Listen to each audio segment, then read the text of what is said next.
Hello दोस्तों। तो आज हम एक न्यू टॉपिक स्टार्ट करने जा रहे हैं जिसमें हम जानेंगे कि ट्रिग्नोमेट्रीज वैल्यूज़ क्या होती हैं, कैसे हम उन्हें फाइंड करेंगे। ट्रिग्नोमेट्रिक वैल्यूज़, ठीक है। ये बेसिक ट्रिग्नोमेट्री है जिसमें हम साइन की सभी वैल्यूज़ को फाइंड करेंगे। तो देखिए हम टेबल कैसे ड्रॉ करते हैं। ये एक शॉर्ट मेथड है जिससे हम टेबल को ड्रॉ कर सकते हैं। देखिए सबसे पहले क्या लिखेंगे, साइन थीटा, फिर लिखेंगे cos theta, tan theta, cot theta, sec theta and cosec theta. और यहाँ पे क्या लिखेंगे, 0 डिग्री,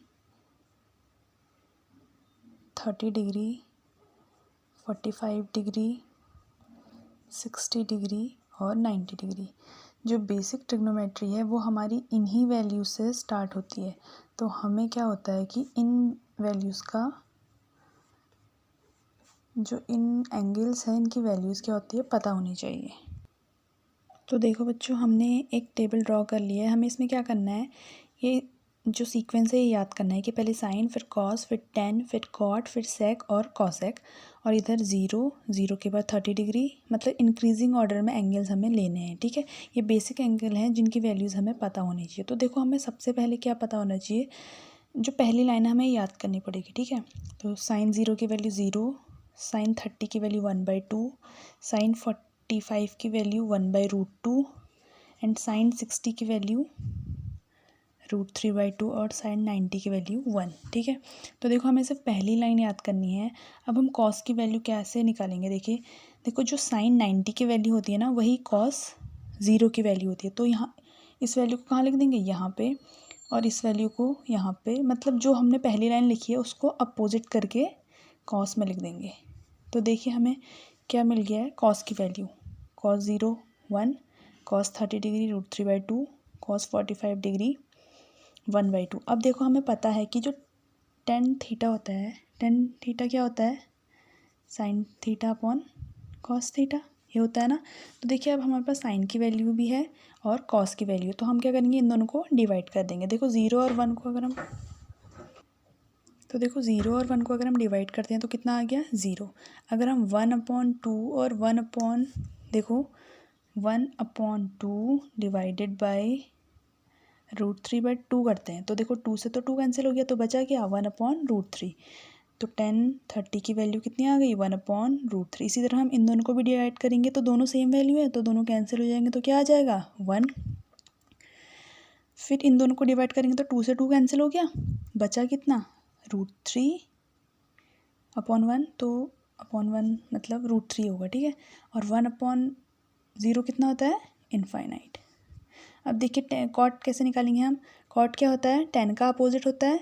तो इसको, इस जो 10 की वैल्यू, इसे क्या करेंगे, पलट के हम यहाँ पे लिख देंगे। ये हो गया इनफाइनाइट, ये हो गया √3, 1, 1/√3 और 0, ठीक है। अब हमें कॉट की वैल्यू भी मिल गई। अब देखो हमें क्या निकालनी है, सेक की वैल्यू। तो देखो बच्चों सेक थीटा क्या होता है, sec theta is equals to 1/cos theta, मतलब जो सेक थीटा होता है वो कॉस थीटा का उल्टा होता है। तो देखो हमें cos 1 पता है, cos 0 डिग्री पे क्या होता है, 1 वैल्यू होती है, तो 1 का उल्टा कितना हो गया, 1 ही हो गया। मतलब जो डिनोमिनेटर है उसे नॉमिनेटर कर देंगे और जो नॉमिनेटर है उसे डिनोमिनेटर कर देंगे, ठीक है। अब देखो cos 30 डिग्री की वैल्यू क्या है, √3/2, तो इसका उल्टा क्या हो जाएगा, 2/√3, मतलब डिनोमिनेटर और नॉमिनेटर को फ्लिप कर दिया। अब इसी तरीके से 1/√2 है, तो इसे हम उल्टा कर देंगे तो कितना आ जाएगा, √2/1, तो 1 ही होता है ये, यहाँ पे भी हम 1 ही लिख देते हैं आपके समझने के लिए, ठीक है।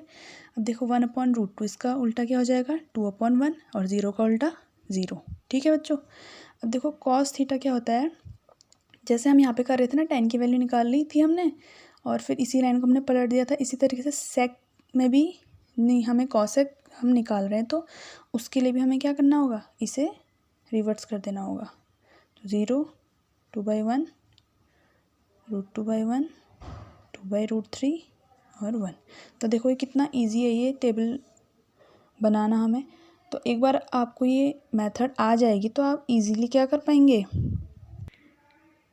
तो आप इजीली इस टेबल को ड्रॉ कर लेंगे और आपको क्या होगा, ये जो वैल्यूज़ है अच्छे से याद हो जाएंगी।